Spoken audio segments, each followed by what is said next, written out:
मनोक्रान्ति गानको एउटा extra line छ, एक्स्ट्यान्जा छ। मान्छे सबै समान, मान्छे सबै समान, के को गरौँ गुमान। मान्छे सबै समान, के को गरौँ गुमान।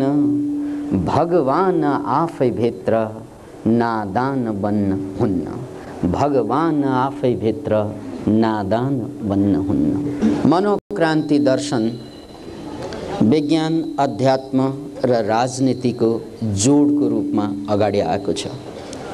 अर्को शब्दमा भन्नुपर्दा मनोक्रान्ति दर्शन संसारको सबै राम्रो कुरा जोड्ने र नराम्रो कुरालाई सदुपयोग गर्ने अर्थ बोकेर, प्रक्रिया बोकेर अगाडि आएको छ।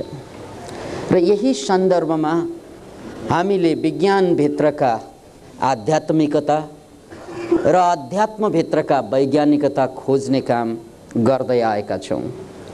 किन भन्नाले अध्यात्मसँग अध्यात्मलाई अनुभूति त गर्न सक्छ तर अभिव्यक्ति दिन सक्दैन।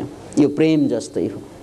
अनुभूति त गर्न सकिन्छ प्रेमको, तर अभिव्यक्ति जति दिए पनि त्यो कमै हुन्छ। दुरुस्त त्यस्तै विज्ञान अनुभूति भन्दा बेसी अभिव्यक्तिका कुराहरू हुन्।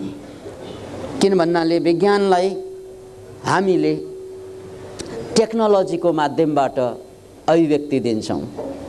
जस्तै हामीलाई पृथ्वीको गुरुत्वाकर्षण शक्ति कसरी पृथ्वीले तानिरहेको छ त्यो हामीले अनुभूति गर्न गाह्रो हुन्छ। त्यसलाई वैज्ञानिक आँखा नै चाहिने हुन्छ। तर त्यसलाई टेक्नोलोजीमा ल्याउँदाखेरि सहजै रूपमा त्यही गुरुत्वाकर्षणकै विज्ञानलाई बुझेर एरोप्लेन उड्ने काम गर्यो कि गुरुत्वाकर्षणले कति तान्छ र त्यो तानेको गुरुत्वाकर्षणको उल्टो उड्नलाई कति शक्ति चाहिन्छ, यावत कुरा टेक्नोलोजीमा आयो। खैर, हाम्रो आध्यात्मिक शास्त्र, चाहे त्यो पूर्वमा जन्मेका शास्त्र हुन् या पश्चिममा जन्मेका शास्त्र हुन्, चाहे पूर्वमा जन्मेका अध्यात्म पुरुषहरू हुन् या पश्चिममा जन्मेका, सबैले अन्ततः एउटै सत्यका धेरै किसिमबाट व्याख्या गरेका छन् र सबैको निचोड लगभग एउटै छ कि तिमीले आफूलाई चिन। यो पश्चिमको आवाज हो, know thyself. Know thyself सोक्रेटिससँग जोडिएर आउने यो वाक्य, नो डाई सेल्फ, तिमी आफूलाई चिन। किन भन्नाले तिमीले आफूलाई नचिन्नाले नै सारा व्यथा, सारा व्यवधान, सारा समस्या जीवनमा सुरु हुन्छ र जीवन दुर्भाग्य हुन्छ।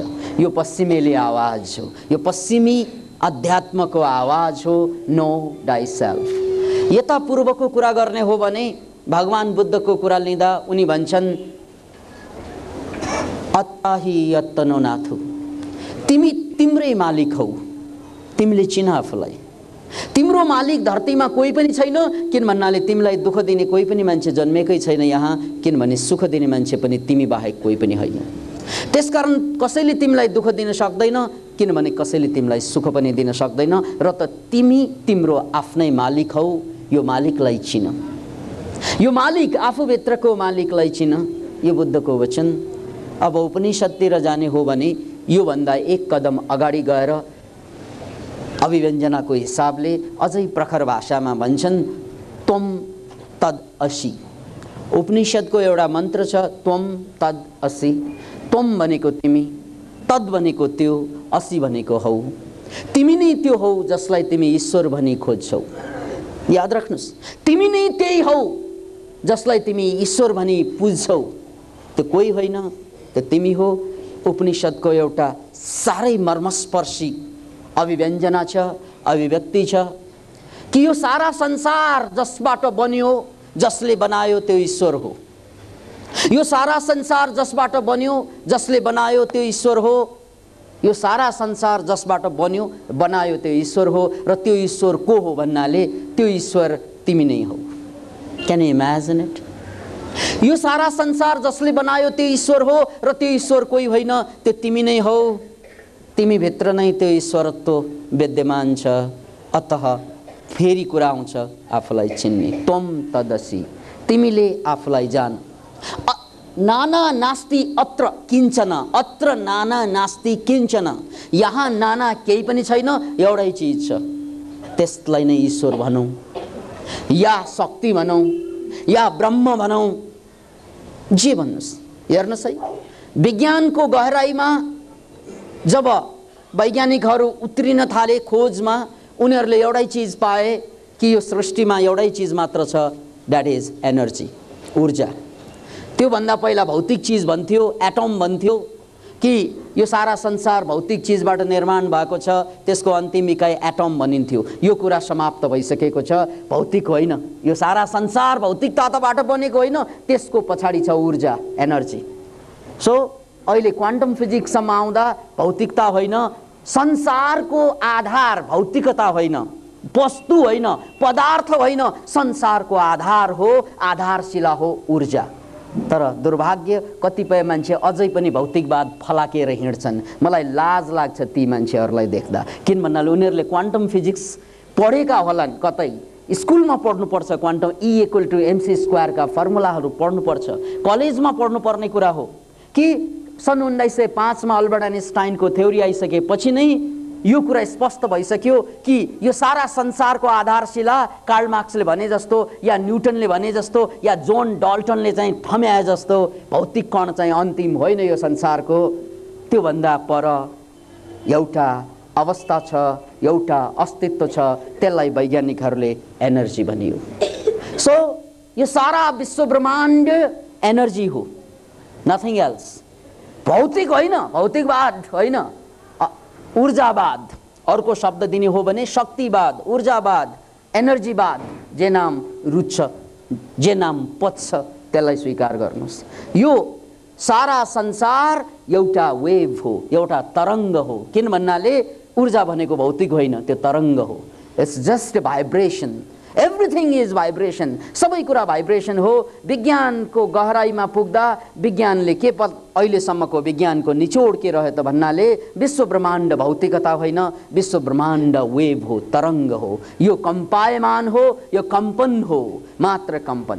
यही कुरा कि यो सारा संसार कम्पन बाहेक केही पनि होइन, तरङ्ग बाहेक केही पनि होइन, ऊर्जा बाहेक केही पनि होइन, यो भौतिकता होइन। भौतिकता त त्यो ऊर्जामा उर्लिएका तरङ्ग मात्र हुन्। जसरी तपाईले सागर कहिले देख्नु भएको भए अथवा नदीमा बाढी र भेललाई चाहिँ देख्नु भएको भए तपाईले देख्नुहुन्थ्यो कि नदीमा भेल उड्छ, बाढी आउँदाखेरि भेल माथि माथि उडेको हुन्छ, अथवा सागरमा तरङ्गहरू उठ्छन् जसलाई हामी छाल भन्छौँ।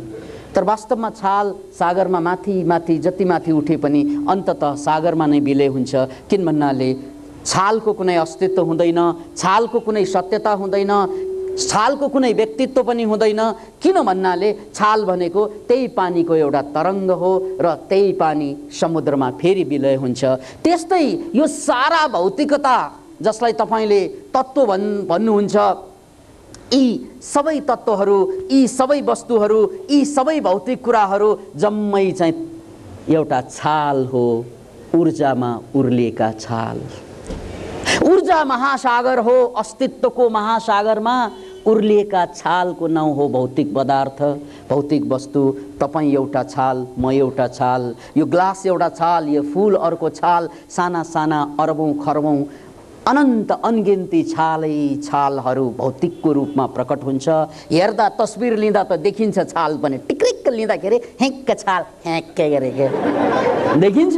तस्बिर लिँदा त देखिन्छ, तर तस्बिर त्यो लिन पाउँदैन, तस्बिर धुलाउन पाउँदैन। त्यो छाल फेरि चाहिँ सागर बनिसकेको हुन्छ, फेरि अर्को तरङ्ग लिन्छ उसले। यसकारण यो सारा सृष्टिमा हामी जस्ता मान्छेहरू कैयन आए कैयन गए, यस्ता पृथ्वीहरू या यस्ता ग्रह नक्षत्रहरू कैयनपल्ट बने, कैयनपल्ट विनाश भए। यो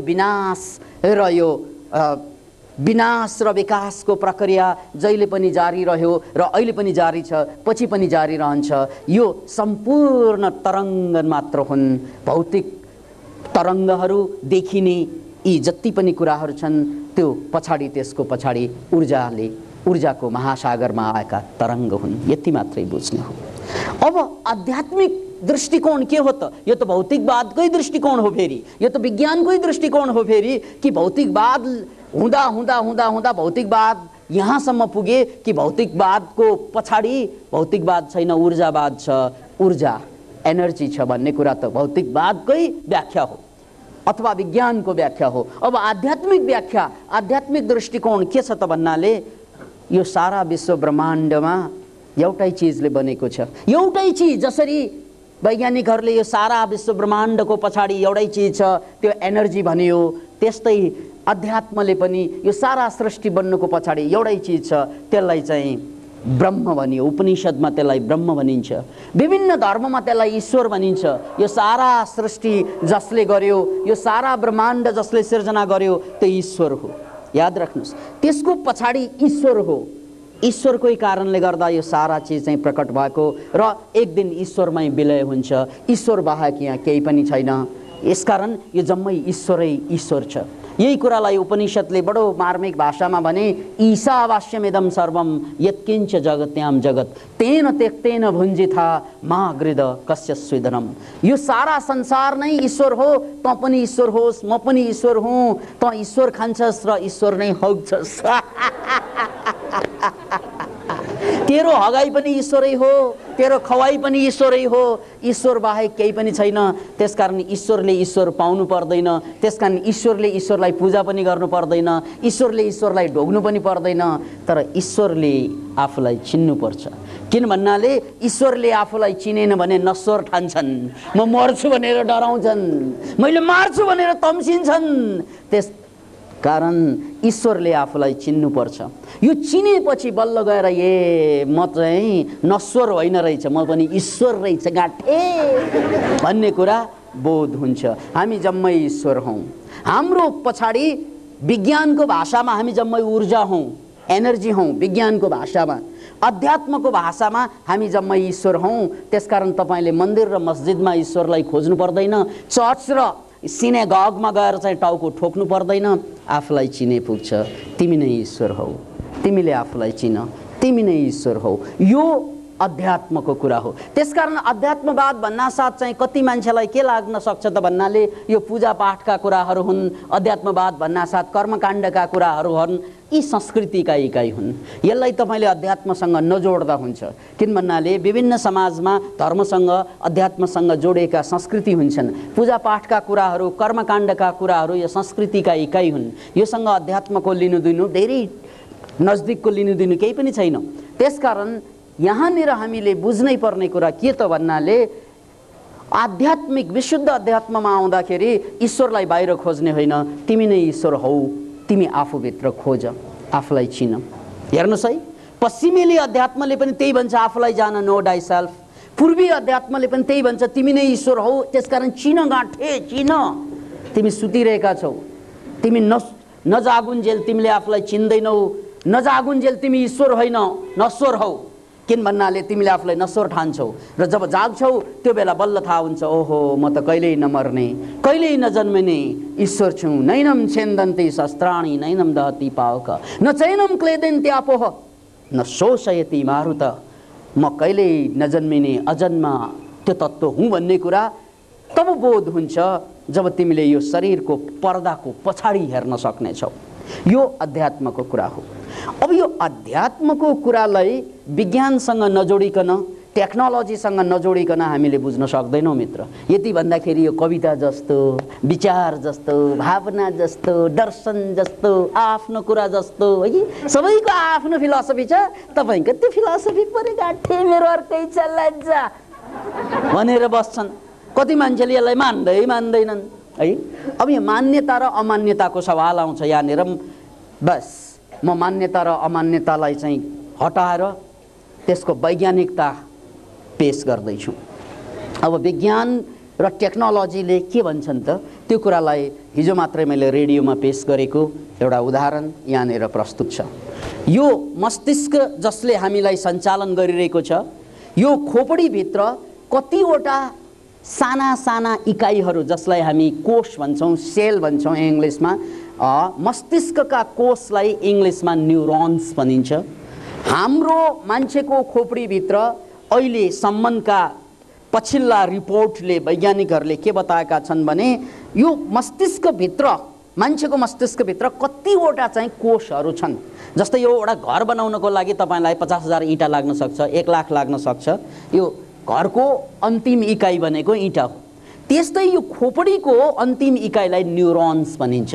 यो खोपडीको इँटा हो। जसरी घरको इँटा त्यस्तै यो खोपडीको इँटा न्युरोन्स। र न्युरोन्स मान्छेहरूको खोपडीमा कतिवटा छन् त? यो वैज्ञानिकहरूले धेरै अगाडिदेखि खोज गर्दै आउँदा पटक पटक यसका कुराहरू, नयाँ नयाँ कुराहरू अगाडि आइरहेका छन्। र अन्तिम कुरामा एउटा अद्भुत कुरा के ल्याएका छन् भने यो धरतीमा 6.5 अरब जति जनसङ्ख्या छन् र मस्तिष्कभित्र, हाम्रो मस्तिष्कभित्र 176 गुणा बढी, 176 गुणा बढी जति जनसङ्ख्या छ त्यसको 176ले चाहिँ तपाईँले गुन्नुभयो भने बल्ल गएर मस्तिष्कका कोषहरू तपाईँले गनेको ठहरिन्छ।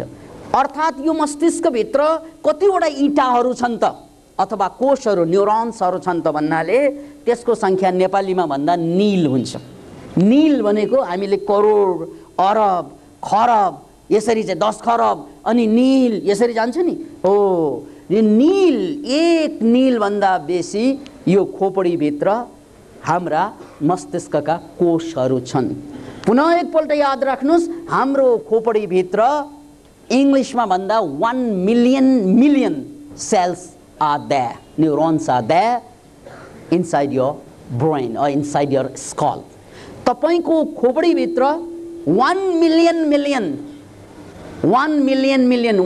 भनेको 10 लाख, 10 लाखै ठाउँमा, 10 लाखै ठाउँमा कोषहरू छन्। Can you imagine it? कल्पना गर्न सकिन्छ? अब यति भन्नु कुरा ठिकै छ, भयो के भयो त? कतिलाई त्यो पनि होला, ठिकै छ नि त, भयो के भयो त? ठिकै फरक भयो। किन भन्नाले मान्छेहरूको आफ्नो सोचाइ हुन्छ, आफ्नो बुझाइ हुन्छ है। उनले के भन्छ, त्यति ठिकै छ नि त, के ठुलो कुरा। मैले सानै छँदाखेरि एउटा चुट्किला पढेको थिएँ। एउटा ढाक्रे सहरमा आछन् है, अनि उनले पहिलोचोटि जेरी बनाएको देखेछ। जेरी बनाएको है, जेरी बनाएको हेरिरहेछन्, कहिल्यै नदेखेको ट्वा परेर जेरी बनाएको अचम्म, किङ कर्तव्य विमूढ भएर अचम्म मानेर हेरिरहेका थिए उनी। हेरे है। पछि उनले के सोच्दै थियो भने होइन, यो मान्छेले प्लेन उडाउनु मुनासिबै कुरा हो, केही ठुलो कुरा लाग्दैन, किनभने पन्छी पनि उड्छ। त्यो पन्छी चाहिँ जन्मजातै उड्छ, प्लेन बनाएर उडाउनु के ठुलो कुरा हो र? रकेट गयो र चन्द्रमामा के ठुलो कुरा हो र है? चन्द्रमाको सेरोफेरोमा कति तारा नक्षत्रहरू छँदैछन्, त्यत्तिकै बसेका छन्। यो रकेट जाबो गएर के ठुलो कुरा भएर? मुनासिबै हो। हेर्नुहोस् है, उसको लागि केही ठुलो होइन त्यो। It's very simple things happening. यो बनाएर होइन, सबभन्दा मानव जातिले बनाएको सबभन्दा अद्भुत कुरा त जेरी नै जस्तो लाग्यो उसलाई।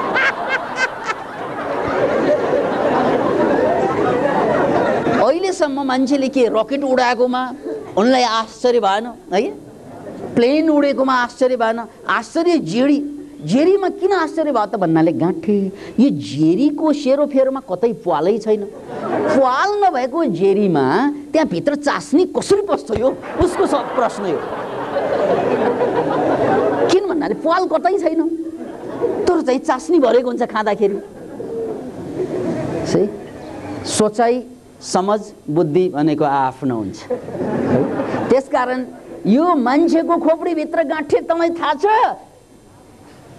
1 नील अथवा 1 मिलियन सेल हुन्छन् भन्दा भयो के भयो त? खैले मेरो चुरोट तान्न बेर छैन है। त सामान्यतया कतिलाई केही नलाग्न पनि सक्छ। अब सुन्नुहोस् यसको कुरा। अब यसलाई बुझ्नको लागि एउटा उपमा, उदाहरण चाहिँ पेश छ। तपाईँले अहिले बजारमा किन्ने जुन कम्प्युटर, एउटा सामान्य कम्प्युटर जसलाई हामी डेस्कटप कम्प्युटर भन्छौँ, जुन अफिसमा हामी देख्छौँ सामान्य कम्प्युटर, त्योभन्दा धेरै गुणा पावरफुल कम्प्युटर पनि हुन्छ। त्योभन्दा कम पावरफुल कम्प्युटर पनि होला, तर सामान्यतया हामीले 40-50 हजार रुपियाँ अहिले नेपाली पैसाबाट आउने पेन्टियम 4, 40-50 हजार रुपियाँमा आउने पेन्टियम 4 कम्प्युटर, त्यसले कति फङ्सन गर्छ हामीलाई थाहा छ नि है। के गर्छ उनले चाहिँ गीत रेकर्ड गर्न पनि सक्छ है, के गर्न सक्छ, इमेल पठाउन सक्छ, इन्टरनेट ब्राउज गर्न सक्छ, उनले के गर्न सक्छ भन्ने नै अचम्म लाग्छ। कति मान्छेले त के गर्न सक्छ थाहा पनि हुँदैन, कम्प्युटर भएर पनि थाहा हुँदैन है। त्यस्तो एउटा कम्प्युटर 40-50 हजार पर्ने कम्प्युटरले हजार काम गरिरहेको हुन्छ। यो कम्प्युटरका ज्ञाताहरूलाई थाहा भएको, नभएकाहरूलाई अचम्म लागेको होला कम्प्युटर देखे। वैज्ञानिकहरू के भन्छन् भने तपाईको यो खोपडी भित्रको 1 नील अथवा 1 मिलियन सेल हो, त्यो सेलको एउटा सेलले एउटा डेस्कटप कम्प्युटरले जति काम गर्छ त्योभन्दा बेसी काम गर्न सक्छ। Can you imagine it? भनाइको मतलब तपाईको घरमा कम्प्युटर छैन, पाएन, अरूसँग छ भनेर ईर्ष्या गरेर हामी बसेका छौँ हैन त? तर हाम्रो खोपडी भित्र त्यस्ता कम्प्युटर 1 मिलियन छ। Can you imagine it?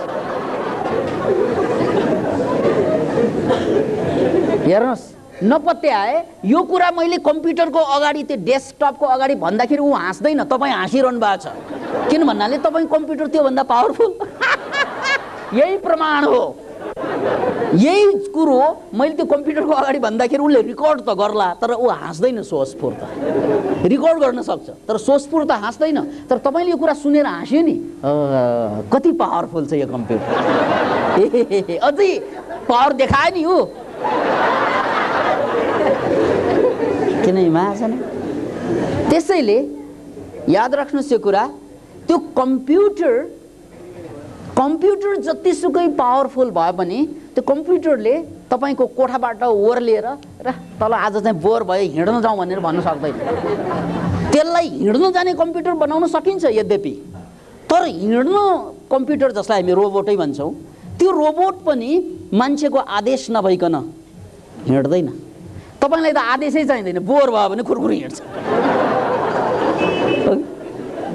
कसैको आदेशै कुर्नु पर्दैन, बिना आदेश ऊ हिँड्न थाल्छ। तर कम्प्युटर बिना आदेश हिँड्दैन, उसलाई प्रोग्रामिङ गर्नुपर्ने हुन्छ।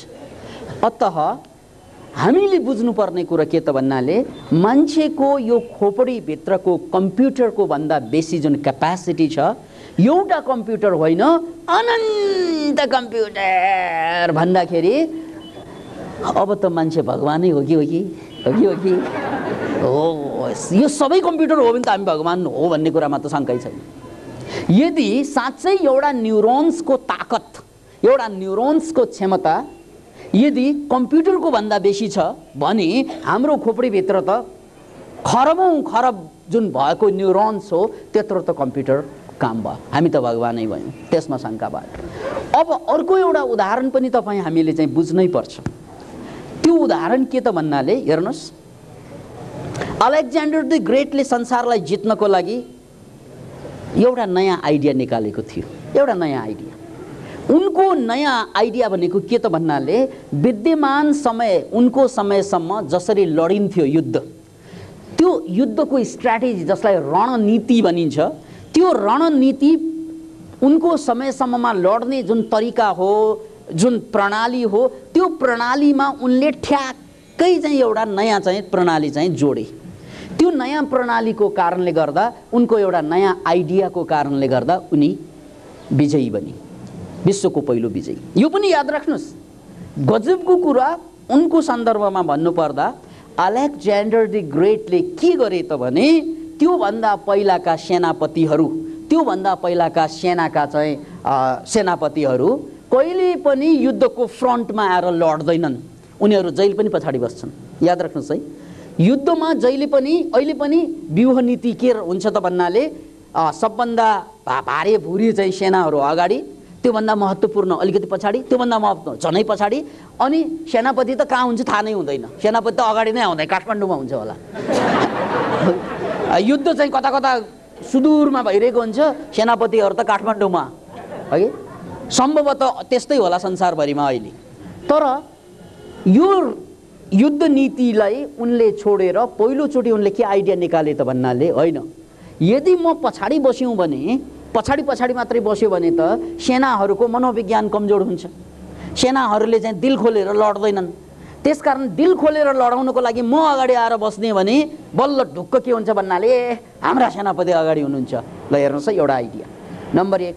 नम्बर 2, त्योभन्दा पहिलाका सेनापतिहरूले नगरेको कुरा उनले के पनि गरे त भन्नाले युद्धको अन्तिममा सबै सेनाहरूसँग जतिसुकै थाकेको, घायल भएको, अब बाणसान लागेको, त्यो बेला गोली बन्दुक थिएन, बाणसान लागेको अवस्थामा पनि उनले सारा चाहिँ सैनिकको क्याम्पमा गएर त्यो उनीहरूसँग संवाद गर्ने, उनीहरूको दुःख सुखलाई सेयरिङ गर्ने, उनीहरूसँग चाहिँ प्रेमको साटासाट गर्ने, एक्सपिरियन्स सेयरिङ गर्ने, यो काम उनले युद्धकालभरि गरे, जुन कि कुनै पनि सेनापतिले हिजो पनि गरेन, अहिले पनि सायद गर्दैनन्। अहिले पनि त्यो सहानुभूति दिँदैनन् सेनापतिहरूले। कहाँ त्यो साना चाहिँ सेनाहरूलाई त्यसरी वास्ता गर्ने समय नै हुँदैन। उनले समय नहुनेलाई निकाले, होइन गर्नुपर्छ। हेर्नुहोस् है, एउटा आइडिया के त भन्नाले युद्धको फ्रन्टमा गएर लड्नु, दोस्रो आइडिया के त भन्नाले त्यो युद्धमा लडेका सेनाहरूको हौसला बढाउनको लागि उनीहरूसँग चाहिँ र्यापो क्रिएट गर्न, इङ्ग्लिसमा यसलाई र्यापो भनिन्छ। र्यापो भनेको सहानुभूति, सह अनुभूति। तपाईँलाई जुन अनुभूति भइरहेको छ त्यो पीडा मैले पनि भोग्नु हो, त्यसलाई चाहिँ र्यापो भनिन्छ। त्यो र्यापो क्रिएट गर्नको लागि उनले यसरी चाहिँ घुम्न थाले। नभन्दै उसको यो नयाँ आइडियाले उनलाई विश्वको पहिलो सम्राट बनाए, पहिलो विश्वविजेता बनाए। याद राख्नुहोस्, तपाईले अब के बुझ्नुहोस् भन्नाले एउटा मान्छे विश्वविजयी बन्नको लागि, एउटा मान्छे तलबाट इतिहासको शिखरमा पुग्नको लागि के चाहिँदो रहेछ त भन्नाले नयाँ आइडिया। नयाँ आइडिया र त्यो नयाँ आइडियाको कार्यान्वयन। इतिहासमा जे आइडिया भइसके, जे आइडिया आइसके त्यसलाई कार्यान्वयन गरेर केही पनि फलाउँदैन, असामान्य फलाउँछ, ठुलो कुरा भएन। तर नयाँ आइडियालाई इन्ट्रोड्युस गर्न सकिन्छ भने, त्यो आइडियालाई चाहिँ प्रयोग गर्न सक्यो भने मान्छे एकदमै तल्लो स्तरबाट उठेर के इतिहासको अमर पात्र बन्छ। उनको समयमा त सूर्य जस्तै जाजोल्यमान हुने नै भयो, तर इतिहास जब ऊ बितेर जान्छ अथवा उनको शरीर बित्छ त्यसपछि पनि, जसरी अलेक्जेन्डर द ग्रेटलाई 2300-2400 वर्ष भइसक्यो, अहिले पनि हामी याद गर्छौँ, त्यो याद गर्नु पर्दो रहेछ। के कारणले उनलाई याद गर्यौँ त भन्नाले उसको विश्वविजयको कारणले गर्दा। विश्वविजय किन भयो त भन्नाले उसको नयाँ आइडियाको कारणले गर्दा। किन भन्नाले त्योभन्दा पहिला त्यसरी लडिँदैन थियो युद्ध। फेरि एकपल्ट याद गर्नुहोस्, त्योभन्दा पहिला सेनापतिले त्यसरी युद्धमा लडिँदैन थियो जसरी अलेक्जेन्डर द ग्रेटले लडे। यो दुईवटा उनका नयाँ आइडियाको इम्प्लिमेन्टेसन उदाहरण हो। त्यस्ता धेरै आइडिया उसले लगाएका थिए। अब हेर्नुहोस्, एउटा नौलो आइडियालाई जोड्दा साथ पनि एउटा महान शक्तिशाली मान्छे जन्मिन्छ, इतिहास पुरुष, कालजयी पुरुष चाहिँ जन्मिँदो रहेछ भने मान्छेको यो खोपडीभित्र जहाँ हामीले भन्यौँ 1 मिलियन सेल्सहरू हुन्छन्, यो सेलमा त्यस्ता नयाँ नयाँ आइडिया कतिवटा फुर्ने सम्भावना छ त? वैज्ञानिकहरूले त्यो पनि खोज गरे। 20औं वर्ष लगाएर वैज्ञानिकहरूले के खोज गरे त भन्नाले अलेक्जेन्डर ग्रेट जस्ता मान्छे, अल्बर्ट आइन्स्टाइन जस्ता मान्छे, या लियोनार्डो द विन्ची जस्ता मान्छे, या माइकल एन्जेलो जस्ता मान्छे, या राफेल जस्ता मान्छे, या विश्वविख्यात व्यक्तित्व मध्ये कार्ल मार्क्स जस्ता मान्छे, बुद्ध जस्ता मान्छे जन्मनको लागि के चाहिँदो रहेछ त मान्छेलाई भन्नासाथ दुईवटा कुरा। एउटा नयाँ आइडिया र नयाँ आइडियाको कार्यान्वयन। आइडिया मात्रै भएर हुँदैन गाँठे। फेरि आइडिया त आइडिया आयो, मनको लड्डु घिउसित खायो, त्यतिकै नि रह्यो। त्यसरी चाहिँ हुँदैन। त्यो आइडिया फुर्नु पर्यो, आइडियालाई चाहिँ भजाउने साहस गर्नु पर्यो। त्यो च्याप्टरमा म फेरि एकचोटि जोड दिन्छु पछि। तर अहिलेलाई के बुझौँ भन्नाले आइडिया, नयाँ आइडिया फुर्नु पर्छ। अब के तपाईँलाई क्वेसन उठ्दो होला, यो खोपडी मेरो खोपडीमा पनि नयाँ आइडिया फुर्छ त? फुर्छ। कतिवटा फुर्छ त्यो हिसाब वैज्ञानिकहरूले लगाएका छन्। यो पनि सुन्नुहोस्, कतिवटा आइडिया फुर्छ त भन्नाले हाम्रो यो खोपडीको ताकत र क्षमता अनुसार उनीहरूले लगाएको हिसाब। अब कान खोलेर सुन्नुहोस्, यो संसारमा जति चाहिँ एटम्सहरू छन्, जसलाई हामी अणु भन्छौँ, अणु भनेको के त भने कति अणु हेर्नुहोस्, यो सानो चाहिँ कलमको चोसोले चुस्स मैले चाहिँ डट दिँदा डट पेनको थोपामा कम्तीमा 5-6 लाखदेखि 10 लाखसम्म एटम हुन्छ। अणु हुन्छ। एक थोपोमा 10 लाख भनेपछि नि यो सारा ब्रह्माण्डमा कति एटम होला?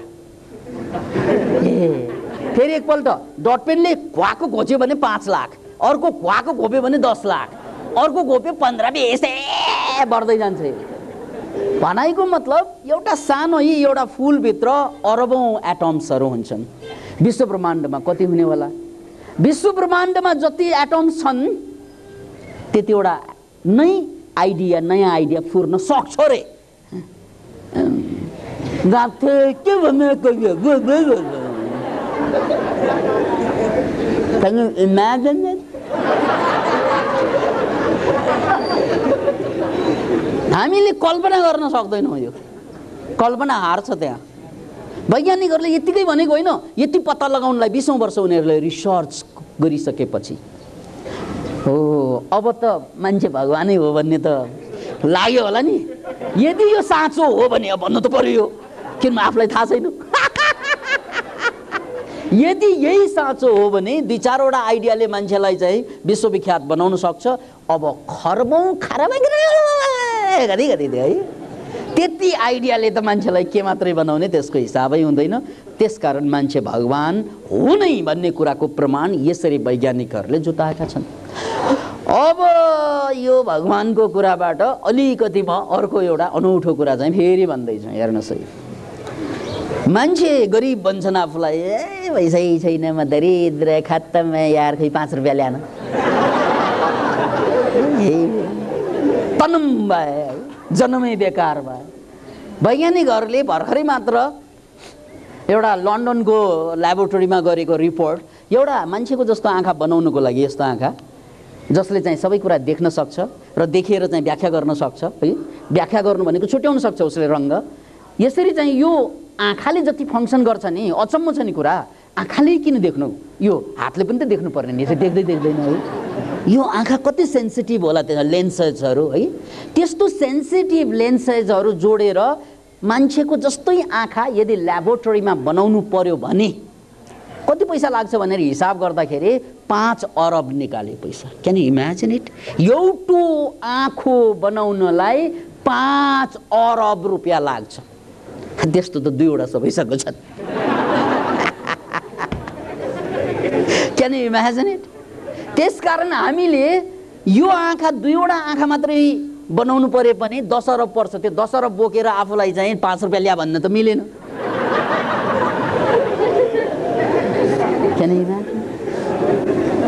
तपाईँसँग अब आत्महत्या गर्ने रे, किन भन्नु मसँग केही छैन रे, के भने होला यो? Can you imagine it? तपाईँ कल्पना गर्न सक्नुहुन्न मान्छे कति चाहिँ बेवकुफ छन् भन्ने। अब एउटा अर्को उदाहरण सुन्नुहोस्। एउटा साह्रै रमाइलो उदाहरण के छ त भन्नाले, भनौँ तपाईँलाई एउटा यस्तो रोबोट चाहियो। रोबोट भनेको अहिले संसारको सबभन्दा महँगो कमोडिटी मध्ये एउटा रोबोट, सबभन्दा महँगो सामान मध्ये एउटा रोबोट। कस्तो रोबोट त भन्नाले भन्या गरिदिने रोबोट। ए आ भनेपछि त आइहाल्छ ऊ। ए त्यहाँ गएर ल मेरो चाहिँ त्यो ससुरालीमा गएर चाहिँ फल्ना काम गरेर आ भने जे भने टाक टाक टाक टाक टाक त्यस्तो भन्नासाट सुर्र गएर खुर्र आउने रोबोट। अनि त्यसपछि तपाईँलाई मान्छेलाई जसरी हामी अराउँछौँ नि, ए फल्ना ठाउँमा जा, खा, जाऊ, बस, नगर, गर, यहाँ एकछिन बस, 2 घन्टा कुर, जे भन्यो त्यही मान्ने रोबोट। जे पनि गर्न सक्नु मान्छेले जस्तै। तपाईँले जे गर्न सक्नुहुन्छ, तपाईँ आफूलाई साक्षी राखेर कल्पना गर्नुहोस्। तपाईँले धेरै कुरा गर्न सक्नुहुन्छ नि। एउटा मान्छेले तपाईँलाई आदेश दियो भने त्यो आदेश दिएको जे पनि गर्छ। पुलिसलाई ल टाउको फुटाइदिए तिनीहरूलाई, ड्याङ ड्याङ ड्याङ फुटाइदिन सक्छ नि। त्यस्तै चाहिँ नफुटा, अब बरु उनीहरूले ढुङ्गा हाने पनि चाहिँ त्यतिकै बस भने ड्याङ। हेर्नुहोस् है, आदेश जे आयो त्यति गरिदिन सक्छ नि। आदेश चाहिन्छ कि ओ त्यस्तो भन्या कुरा टाक टाक टाक गर्न सक्ने एउटा रोबोट बनाउनु पर्यो भने कति पैसा लाग्छ त भनेर वैज्ञानिकहरूले हिसाब निकाल्दाखेरि त्यो सबै कुरा भन्या जस्तो गर्न सक्ने रोबोट, त्यो रोबोट तयार गर्नलाई तपाईँलाई खरबौं रुपियाँ चाहिँ पर्ने देखियो। एउटा रोबोट तयार पार्न खरबौं रुपियाँ, कम्तीमा पनि 5 खरब जति। Can you imagine it? 5 खरब पर्छ एउटा तपाईले भने जस्तो रोबोट निकाल्नलाई। त्यो भने जस्तो गर्ने रोबोट आफै हो नि, गर्न सक्दैन। जा हस बस हस, यही त हो नि रोबोट। खा हस हक हस, जे भन्छ त्यही गर्छ। हेर्नुस् त, तपाईको आफ्नो रोबोटलाई चलाएर यहाँ ल्याएको, ए धरहरा पार्टी प्लेसमा जानुपर्छ, हस बस हस, चिसो छ तै पनि बस्नु हुन्छ। हेर्नुहोस् है कति मानेको यो रोबोटले कुरा। हेर्नुहोस् है, तपाईले भने जस्तो मान्ने एउटा रोबोट तपाईँ जस्तै अर्को रोबोट चाहिँ बनाउनुको लागि तपाईँलाई खरबौँ रुपियाँ पर्छ। त्यो खरबौँ रुपियाँ पर्ने तपाईँ आफै हुनुहुन्छ। त्यसकारण तपाईँ त जन्मजात खरबपति हो गाँठे। अब 3000 तलबमा मर्ने, लगानी खरबौँको छ, महिनाको 5000 कमाउने। क्या हुआ यार जिन्दगी यार। तपाईको लगानी नै खरबौँको देखियो। अब तपाईले 5000 को तलब खाएर बसेछ बा, लगानी त डुबाउने भयो तपाईँ। ब्याज तिर्नलाई पैसा पुग्दैन।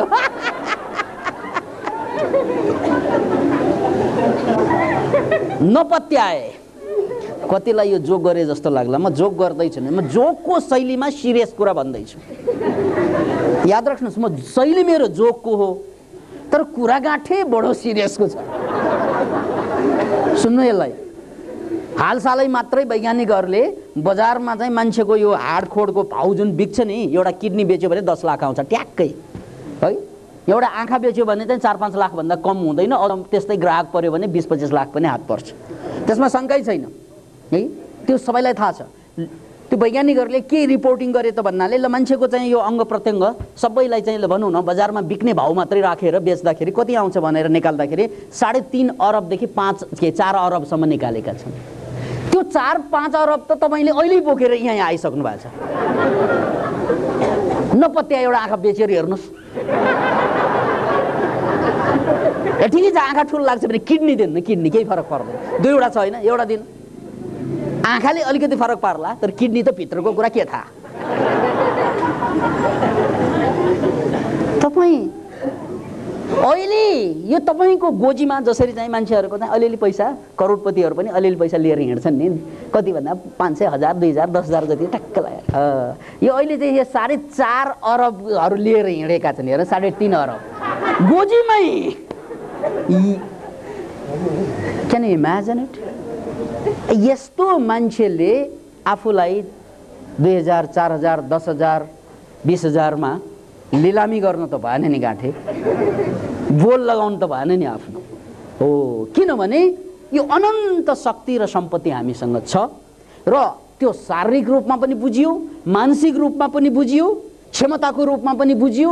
यो सबैलाई क्याल्कुलेसन गरेरै होला हाम्रा ऋषिमुनिहरूले भनेका के तत्त्वमसि, तत्त्वमसि, तिमी नै ईश्वर हौ, लज्जा, जसलाई तिमी ईश्वर भन्छौ त्यही तिमी हौ। अब भएर पनि तपाईलाई म ईश्वर रे अझै पनि कन्भिन्स हुँदैन। हेर्नुहोस् है, तपाईँ अझै पनि कन्भिन्स किन हुँदैन त? एउटा कारण छ, त्यो कारणलाई सुन्नुहोस्। यो खोपडीभित्र 2-4वटा आइडिया फुरे पनि हामीलाई चाहिँ अहिले चाहिँ खाकपति छ भने अरबपति बनाइदिन्छ। जस्तै बिल गेट्स, सानो उदाहरण।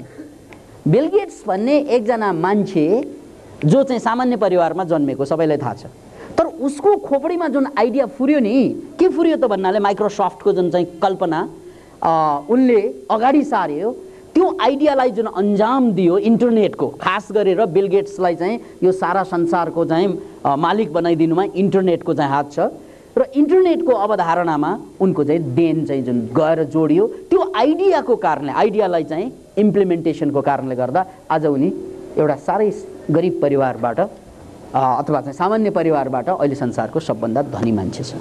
भारतको सबभन्दा धनी मान्छे मध्ये एकजनाको नाम हो दादा बलसारा। याद राख्नुहोस्, बलसारा।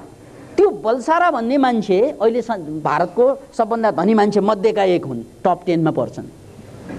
उनले यस्तो विधि पैसा कमाउनुमा एउटा मात्र आइडियाले काम गरेको थियो। उसको एउटा आइडिया वाज इनफ। त्यो के त भन्नाले हिमाचल प्रदेशको पानीलाई माउन्ट एभरेस्ट मिनरल वाटर भनेर नाम दिएर संसारमा सप्लाई गर्थे उसले। Can you imagine it? मैले रेडियोमा पटक पटक भनेको छु, नाम चाहिँ नेपालको अनि पानी चाहिँ कहाँको त भन्नाले हिमाचल प्रदेश, भारतको हिमाचल प्रदेशको पानीलाई मिनरल वाटर एभरेस्ट। अब मान्छेलाई के लाग्छ भन्नाले एभरेस्टको नामैबाट सायद यो एभरेस्टकै वाटर हो भन्ने चाहिँ भ्रम त त्यतिकै आयो। हुनु पनि त्यो हिमाचल क्षेत्रबाट आएकै पानी हो। त्यो नामको कारणले गर्दा त्यो हिमाचल प्रदेशको पानीलाई माउन्ट एभरेस्ट वाटर भनेर जोड्न साथ नै ऊ चाहिँ अहिले चाहिँ टप एउटा सामान्य गरिब परिवारमा जन्मेको मान्छे अहिले भारतको सबभन्दा धनी मान्छे मध्ये एउटा मान्छे हो। त्यसैले कोही पनि मान्छे यो संसारमा टप मोस्ट हुने चाहे चाहिँ कुनै पनि फिल्डमा किन नहोस् त्यसमा आइडियाले काम गर्ने हो। तर आइडिया एक्लैले काम गर्दैन, याद राख्नुहोस्। भनौँ न आइडिया त आयो, मेरो पनि आइडिया आयो। के आइडिया आयो त भन्नाले ल यस्तो महान गर्ने, उ गर्ने, त्यो गर्ने, त्यो गर्ने, त्यो गर्ने अनि सुत्ने होइन।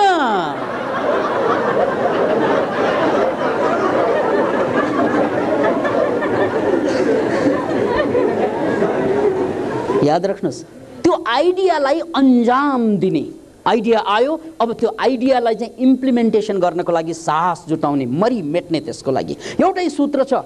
आइडिया आयो, त्यो आइडियालाई इम्प्लिमेन्टेसन गर्नको लागि निर्विकल्प लाग्ने। यहाँ शब्द सुन्नुहोस् है, निर्विकल्प। मलाई केही पनि चाहिँदैन, म त्यो पाए बाँचौँला, नपाए मरौँला। That is implementation. आइडिया त आउँछ, सबैलाई आउँछ, किनभने खोपडी यत्रो कम्प्युटरमा आइडिया नआए कहाँ आउने। हाम्रो खोपडीमा त त्यस्ता आइडिया कति आउँछ हो कि हामी के गर्छौँ भन्नाले आइडिया आउँछ, ए यो धेरै ठुलो भयो ल यसलाई चाहिँ रबिस है, कहाँ डिलेट सक्दैन, डिलेट ल हेर्नुहोस् त तपाईँको खोपडीमा लाखौँ आइडिया आइसके, सबैलाई डिलिट गरेर चाहिँ डस्टबिनमा फाल्नु भयो तपाईँ। इम्प्लिमेन्टेसन गर्दैन। सानो सानो आइडियालाई इम्प्लिमेन्टेसन गरेर भएन नि त। च्वाख देख्यो, वाउ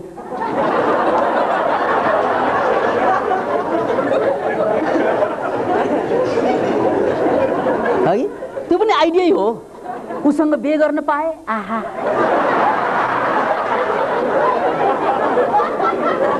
अब त्यसमा इम्प्लिमेन्टेसन गर्यो, मरेर मेटिएर जसरी भए पनि आमा बाउ भिलेन बन्न सक्छ, त्यहाँ दाइ भाइ भिलेन बन्न सक्छ। अब भन्छन् उपाय बाँचौँला नभए मरौँला। तेरे बिना जिंदगी से कोई शिकवा नहीं, तेरे बिना जिंदगी भी जिंदगी नहीं भनेर यति लागि पर्छ। मर्दा मर्दा मर्दा निर्विकल्प। हेर्नुहोस् है, मान्छेले तपाईँ हामीले कहाँ चाहिँ निर्विकल्प सङ्कल्प गर्छौँ जसले तपाईँलाई महानतम यो धरतीको इतिहास पात्र बनाउन सक्छ। त्यो एउटै ठाउँ चाहिँ हामी इम्प्लिमेन्टेसन गर्ने लभ हो। जहाँ लभ एफेयर चल्छ त्यहाँ हामी त्यही गर्छौँ, मरिमेट्छौँ, सरा विकल्प छोड्छौँ, आमालाई बिर्सन्छौँ, बाउलाई बिर्सन्छौँ, दाइ भाइलाई कुल्चन्छौँ, सबैलाई बिर्सेर तेरे बिना जिन्दगी से मैं मर जाऊंगा, तेरी कदमों में मिट जाने को जी चाहता है। यार अब त्यसो गर्दा गर्दा बिहे त हुन्छ। अब के ठुलो कुरा हो र त्यो? बिहे भयो, बिहे भइसकेपछि खेल खत्तम। हेर्नुहोस् है, मैले त साह्रै महान चिज पाउनको लागि बलिदान गरे जस्तो लागेको। अरे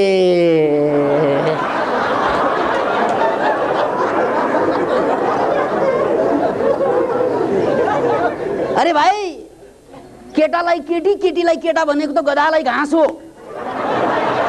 याद राख्नुहोस् यो कुरा। केटाको लागि केटी, केटीको लागि केटा भनेको गधाको लागि घाँस हो। किन भन्नाले त तपाईँले नखोजे पनि त्यहाँ त्यत्तिकै उम्रिन्छ। के ठुलो कुरा ल्याउनु भयो तपाईँले।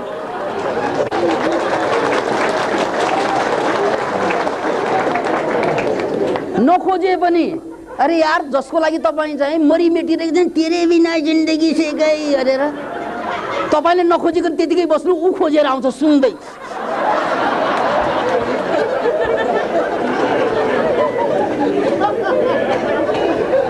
अहिले तपाईँलाई के लाग्ला भने त्यो केटीले छोडेर गयो भने के होला, त्यो केटाले छोडेर गयो भने के होला। अरे यार, त्यो केटाले छोडेर गयो के होला, यो केटा त बाँकी नै छ। अरे भाइ, केटै केटाको बिचमा बसेर त्यो केटा हेरेर बस्ने। हामी त केटाको सागरमा छौँ, केटीको सागरमा छौँ। अब ऊ बाहेक केही नदेख्ने आँखामा जालो लागेको फुलो लागेको होइन यो यार। कुनै कुकुरले त्यो कालो कुकुर नपाए मरौँला भनेर सेतो कुकुरले केही गरेको देख्नु भएको छ?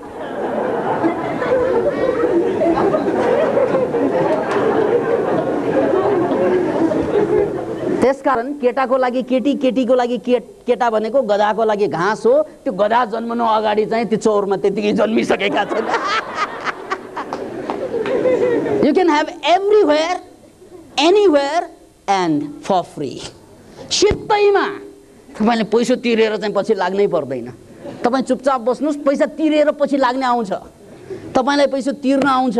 तपाईँले चाहिँ अहिलेसम्म सुन्नुभएको होला, मान्छेको इतिहासमा बडो गजब गजबका घटनाहरू घट्छन्, अहिले घटिरहेको छ कि वेश्यावृत्तिको कुरा धेरै पहिलादेखि सुनेको। वेश्यावृत्ति भनेको के भन्ना चाहिँ केटाले चाहिँ केटीलाई पैसा तिरेर वेश्यावृत्ति गर्न जाने होइन। अहिलेको जमानासम्म पुग्दा अब वेश्यावृत्तिले नयाँ आयाम थपेको छ, जिगलोइजम। जिगलोइजम भनेको के त भन्नाले केटीले पैसा तिरेर वेश्यावृत्ति गराउने। Can you imagine it? तपाईँ चाहिँ पुरुष वेश्यालाई जिगलो भनिन्छ।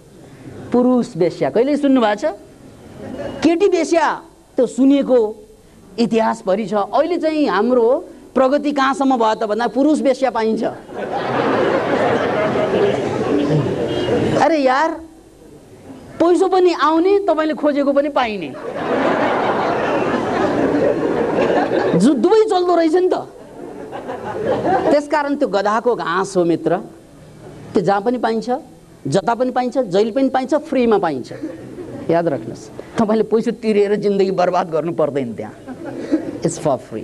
त्यही कुरा जुन प्रेमको लागि हामी जसलाई हामी लभ भन्छौँ, ट्रु लभ भन्छौँ, के भन्छौँ, के भन्छौँ, त्यसको लागि मरिमेट्ने चाहिँ जुन शक्ति, ताकत तपाईँको खोपडीमा फुरेको आइडियाको लागि लगाउनुहोस् त, बस जिन्दगी बन्यो।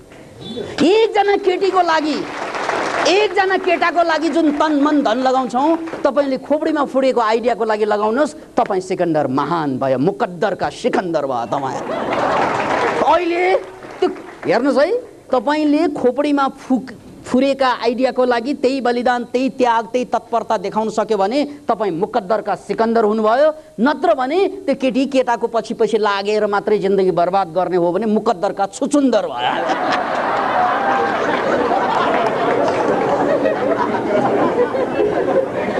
अलराइट, अब यो प्रवचनको प्रश्नोत्तर हामी एकछिनपछि ब्रेकपछि गरौँला।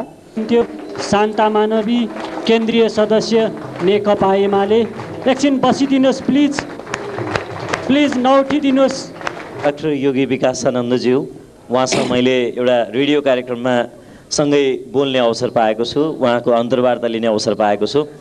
सबभन्दा पहिले मेरो मनमा नै जिज्ञासा आएको थियो, त्यो उल्टो प्रश्न देख्दाखेरि बाटो बाटोमा काठमाडौँ भ्यालीमा चारैतिर पहिला मैले त्यतिखेर ज्यादै नै अरूहरूलाई विशेष गरेर विभिन्न सामाजिक क्षेत्रका विषयवस्तुहरूलाई उठाउने एउटा कार्यक्रम सञ्चालन गरेको थिएँ कान्तिपुर एफएममा प्रभातकालीन समयमा।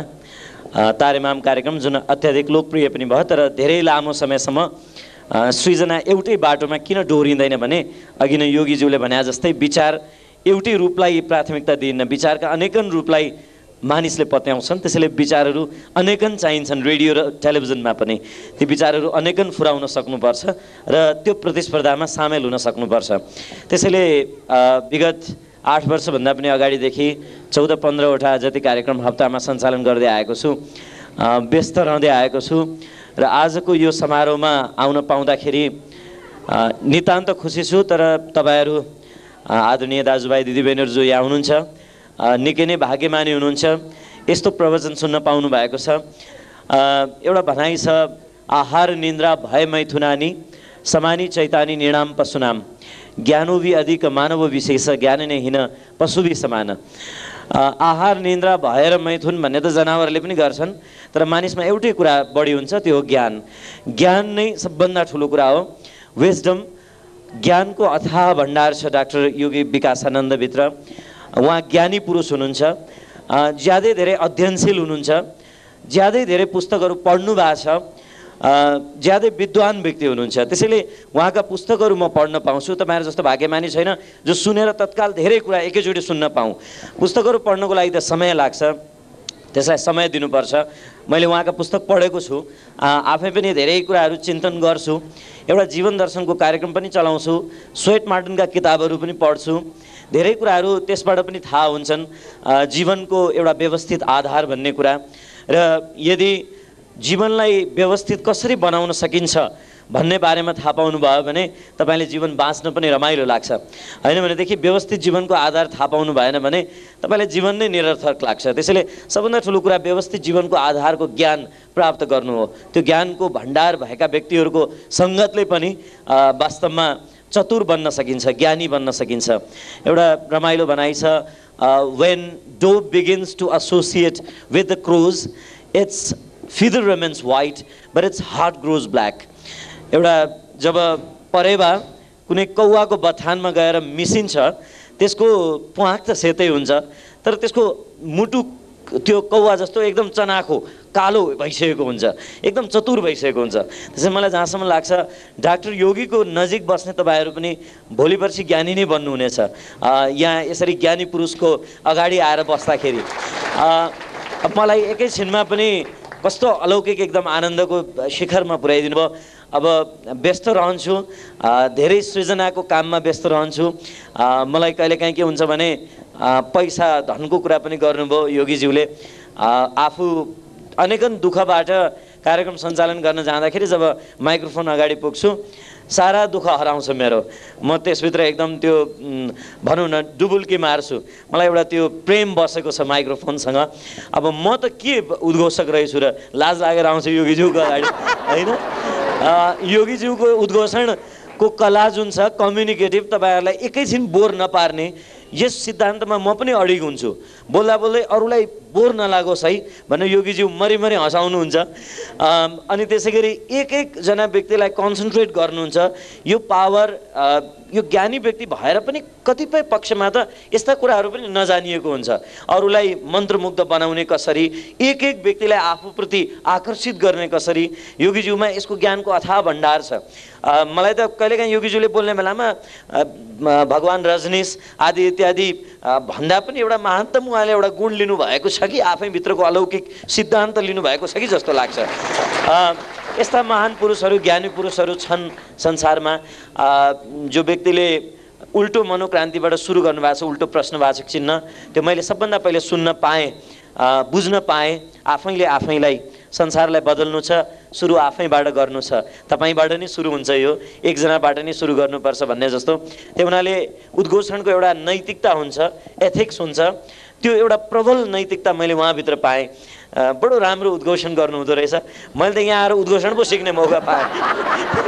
त्यो पो बडा गजब लागेर आयो। अरू कुरा भन्दा पनि त्यो उद्घोषणको एउटा शैली, मैले विशिष्ट शैली उहाँभित्र पाएँ। अनेकन स्टेज प्रोग्राम हाम्रा साथीले भन्नुभयो गरेको छु, त्यहाँ पनि मैले तपाईँहरू जस्तै मासलाई मन्त्रमुग्ध बनाउनुपर्छ।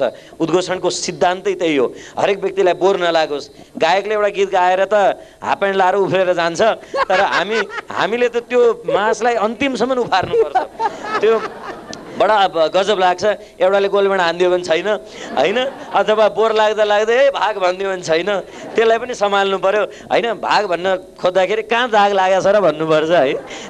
त्यस्तो किसिमको बोल्नुपर्ने मानिस हामीले त्यो पेसा अपनाउँदै आएका छौँ। यहाँहरूको माझमा दुईवटा कुरा गर्न पाएँ, यहाँहरूको माझमा सम्मिलित हुन पाएँ। योगीज्यूले मलाई अवसर दिनुभयो त्यो सिडीको विमोचन र किताबको प्रसङ्गमा। यी ज्ञानगुणका कुराहरू मैले आफ्नो कार्यक्रममा भ्याउन्जेलसम्म केही प्रचार प्रसार गर्न पाऊँ। मिडियाले एक्सपोज गर्छ, होइन? राम्रो कुरा पनि, अब राम्रो कुरा पनि भन्छ। योगीज्यूले त तपाईँहरूका अलि सानो मासमा भन्नु होला, कान्तिपुर एफएम लगभग अहिले पनि तपाईँहरू पत्रिकामा देख्नुभयो होला 60 लाखभन्दा व्यक्तिलाई पुर्याउँछ। अब त्यहाँ कस्ता उद्घोषक बोलिरहेका छन्, को बोलिरहेका छन्, तपाईँहरूले मूल्याङ्कन गर्ने कुरा हो। कुन ढङ्गले बोलिरहेका छन् त्यो सबै तपाईँहरूको मूल्याङ्कनभित्र पुग्ने कुरा हो। हामीले एकैपटकमा 80 लाख नेपाली जनतामा आवाज पुर्याउँछौँ। योगीज्यूका आवाजहरू मैले पनि यसै गरी पुर्याउन पाऊँ भन्ने आशाका साथमा बिदा हुन्छु। धन्यवाद। सामुदायिक रेडियोमा हुने हो तर प्रभावकारिता व्यावसायिक रेडियोको बढी किन हुन्छ भने व्यावसायिक रेडियोको सिद्धान्त एकदम गहन हुन्छ, यसले ज्यादै धेरै पैसा खर्च गरेको हुन्छ। मैले भनिहालेँ भेरेटारबाट लिङ्क गराएर 90 लाख व्यक्तिलाई तपाईँले अहिले राम्रा राम्रा म्युजिक जो सङ्गीत सुन्नुहुन्छ, सङ्गीत सुन्ने प्रेमीहरूलाई अत्याधिक राम्रो तवरले यसले सुन्ने बनाइदिएको छ। रेडियो नेपाल जस्तो झ्यारझ्यार फ्यारफ्यार आउँदैन, सङ्गीत एकदम तपाईँलाई सिडी सुन्या जस्तो लाग्छ। त्यो हुनाले तपाईँ जहिले पनि कान्तिपुर ट्युन गर्नुहुन्छ। अर्को कान्तिपुरको प्रभावकारिता समाचार पनि हो, समाचारमूलक एकदम संस्था, ठुलो संस्था भएको कारणले पनि कान्तिपुरलाई विश्वास गर्छन् मान्छेले र धेरै कार्यक्रम हाम्रो सुन्दै आएका छन्। अब उपरान्त उहाँको प्रश्नको उत्तरमा म के दिन चाहन्छु भने यद्यपि गुरुजीको कार्यक्रमहरू योगा सम्बन्धी कार्यक्रमहरू नेपाल टेलिभिजनमा पनि छन्, तर हाम्रो कार्यक्रममा यो मनोक्रान्तिको साहित्यिक वाचनको कार्यक्रम जुन भन्नुभयो, यो कार्यक्रमको लागि मनोक्रान्तिको एउटा पार्ट राख्ने कोसिस भने हामीले गर्न सक्छौँ। मनोक्रान्तिको लागि नै दिँदाखेरि भोलि फेरि मनोक्रान्तिले त धेरै पैसा कमाएछ, हामीले पनि पैसा ल्या भन्न थाल्छ। त्यो कान्तिपुर एफएम रेडियो स्टेसनले नै कुरा गर्न थाल्यो भने हामीले पनि त दिनु पर्यो तैँले भन्न थाल्छ। यो लेखाजोखा हुँदैन, बौद्धिक कुराको लागि पैसाको लेखाजोखा हुँदैन। त्यस कारणले म एउटै मात्र कुरा के भन्छु भने आश्वासन दिलाउन चाहन्छु, आगामी दिनमा मनोक्रान्तिको लागि एउटा सेगमेन्ट बनाउने यो विचार नै मात्र होइन कि एकदम गर्ने नै छु। धन्यवाद। क्लियर हौँ, पहिला अध्यात्मलाई हामीले त्यो बढी मूल्याङ्कन गर्नु पनि पर्दैन, अन्डर एस्टिमेसन पनि गर्नु हुँदैन। अध्यात्म बिना मान्छे बाँच्न सक्छ, किन भन्नाले अध्यात्म बिना कुकुर बाँच्न सक्छ, ढुकुर बाँच्न सक्छ भने अध्यात्म उनीहरूलाई त चाहिँदैन, त्यस कारण मान्छे पनि बाँच्न सक्छ। अध्यात्म बिना सफल पनि हुन सक्छ, किन भन्नाले सफलताको लागि अध्यात्म चाहिँदैन। मूल कुरा सफलता र बाँच्नुको सवाल होइन, अध्यात्म भनेको नितान्त मुक्तिसँग, व्यक्तिगत मुक्तिसँग सम्बन्धित कुरा हो। त्यो व्यक्तिगत मुक्ति भनेकै शान्ति हो। जसरी तपाईँ सुत्न जानुभयो, त्यो खाटमा पल्टिना साथ तपाईँले निदाउन सक्नुहुन्न, विचार आइरहन्छ, नचाहिने विचार आइरहन्छ। के त्यो विचारलाई विज्ञानले कन्ट्रोल गर्न सक्छ? के त्यो विचारलाई समाजले कन्ट्रोल गर्न सक्छ? के तपाईँले कन्ट्रोल गर्न सक्नुहुन्छ? सक्नुहुन्न। तपाईँ त्यो विचारको आगोमा जल्नुहुन्छ रातभरि। हो, मनमाथि तपाईँको नियन्त्रण छुटेको कारणले गर्दा। त्यही मनमाथि नियन्त्रण स्थापना गर्ने कलालाई आध्यात्मिकता भनिन्छ। त्यो कुरा बुझ्नुहोस्। सिङ्गो मनमाथि नियन्त्रण गर्नु, जब मनलाई आवश्यक हुन्छ सफलताको लागि प्रयोग गर्न सकियो, जब चाहिँ शान्तिको लागि आवश्यकता हुन्छ शान्तिको लागि प्रयोग गर्न सकियो। अब सफल मान्छे अशान्त हुनसक्छ, जस्तै अर्नेस्ट हेमिङ्वे जस्तो सफल मान्छे को खोज्ने, जसले नोबेल पुरस्कार पाए तर आत्महत्या गरे। त्यसकारण सफल हुँदैमा मान्छेको जीवन धन्य हुने होइन। युकियो मिसिमा जस्तो जापानका त्यत्रा ठुला विश्वविख्यात लेखकले आत्महत्या गरे, आर्थर क्वेस्लर जस्ता विश्वविख्यात मान्छेले आत्महत्या गरे, मर्लिन मुनरो जस्ता सफलतम कलाकारले आत्महत्या गरे, गुरुदत्तले आत्महत्या गरे। ओहो, त्यस्तो त श्रृङ्खला छ। त्यसकारण सफलता पर्याप्त छैन, सफलता होइन मनमाथिको नियन्त्रण, त्यो हो आध्यात्मिकता। तपाईँले जब मनलाई भने जस्तो गर्न सक्नुहुन्छ त्यो बेला आध्यात्मिकता हुन्छ। सफल हुनलाई केही पनि गर्नु पर्दैन। एउटा विषयमा तपाईँ टप भयो भने सफल भयो, तर एउटा विषयमा टप हुँदैमा सफल हुँदैमा तपाईँ आनन्दित हुँदैन, सुखी हुँदैन। याद राख्नुहोस्, एल्भिस प्रिस्ले जसले यति पैसा कमाए, यति नाम कमाए, उनको श्रीमती उनकै घरमा पारेको नोकरसँग पहिलो गए। सफल त भयो, कस्तो सफल थियो? त्यस्तो सफलता के चाहनुहुन्छ तपाईँ? खतरा छ। त्यसकारण मनमाथिको पूर्णतया नियन्त्रण भयो भने मात्रै तपाईँ आध्यात्मिक भनेको ठहरिन्छ। सफलता र बाँच्नको लागि अध्यात्म चाहिँदैन, मनमाथि नियन्त्रण गर्नको लागि अध्यात्म बाहेक कुनै विकल्प दुनियाँमा छ भने मलाई बताइदिनुहोस्।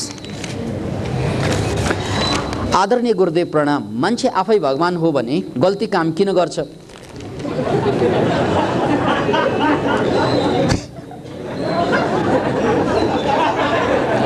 संसारका सबै मानिस भगवान हुन् भने मानिसहरूको के अस्तित्व रह्यो?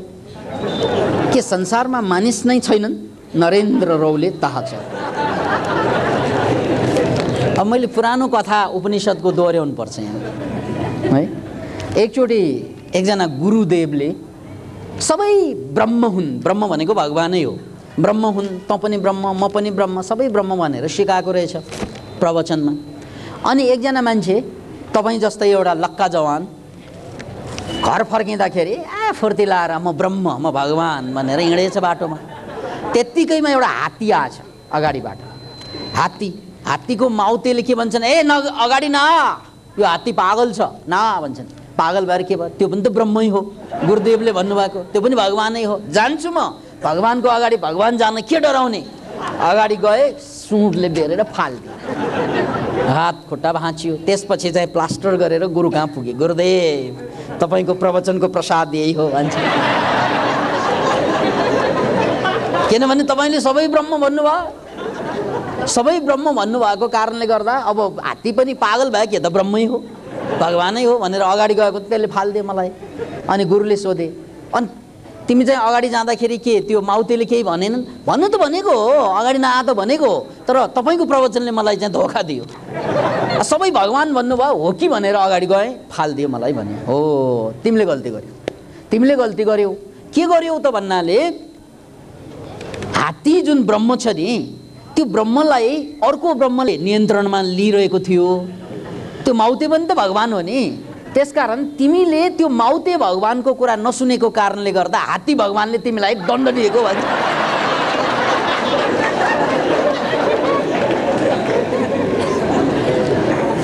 अब सुन्नुहोस् मित्र, नरेन्द्र रौले ताचलले सबै भगवान हो भने मानिसको के अस्तित्व रह्यो भन्नुभयो कि तपाईँले अक्षर त लेखेरै ल्याउनु भयो, पढ्नु भएकै होला है।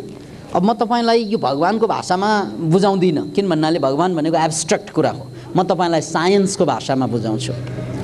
अल्बर्ट आइन्स्टाइनले पहिलोचोटि धरतीमा यो सारा वस्तु जति पनि छन् संसारमा, जस्तै यो फुल छ, लुगा छ, वस्तु छन्, यो सबै कुरा एनर्जी हो, यो बम हो, एनर्जी, सबै कुरा बम हो, सबै कुरा एनर्जी हो। E=mc² भन्ने फर्मुला ल्याएर सिद्ध गरिदिए। जे जति दुनियाँमा पदार्थ छन् त्यो जम्मै पदार्थलाई तपाईँले ऊर्जामा, बममा परिणत गर्न सकिन्छ। E=mc², E भनेको एनर्जी, इक्वल टु बरोबर, M भनेको मास, C² भनेको भेलोसिटी अफ लाइट। यदि कुनै चिजलाई तपाईँले च्याप्प समातेर, भेलोसिटी भनेको लाइटको स्पिड प्रति सेकेन्ड 3 लाख किलोमिटर, यदि प्रति सेकेन्ड 3 लाख किलोमिटरको वेगमा कुनै पनि वस्तुलाई तपाईँले हुर्याइदिनु भयो भने त्यो वस्तु के बन्छ त? के बन्छ? ऊर्जा बन्छ, एनर्जी बन्छ, बम बन्छ। हो, सबै व्यक्ति भगवान हुन्, तर तपाईँले 3 लाख किलोमिटर प्रति सेकेन्डको गतिमा आफूलाई हुर्याउन ताकत हुनुपर्छ, अनि मात्रै भगवानको काम गर्छ। याद राख्नु। अब यो भनेको के त फेरि? कसरी हुर्याउने नि यार, अर्को समस्या फेरि। केही गर्नु पर्दैन, तपाईँले 5-6 वर्षको लागि कुनै ठाउँमा या त्यहीँ पनि जहाँ तपाईँ अहिले बसिरहनु भएको छ 6 वर्ष नचलिकन बस्नुहोस्। 6 वर्षमा चल्दैन, रामबहादुर बमजन जस्तै भगवान भयो तपाईँ। नपत्या ट्राई गर्नुहोस् आजबाट।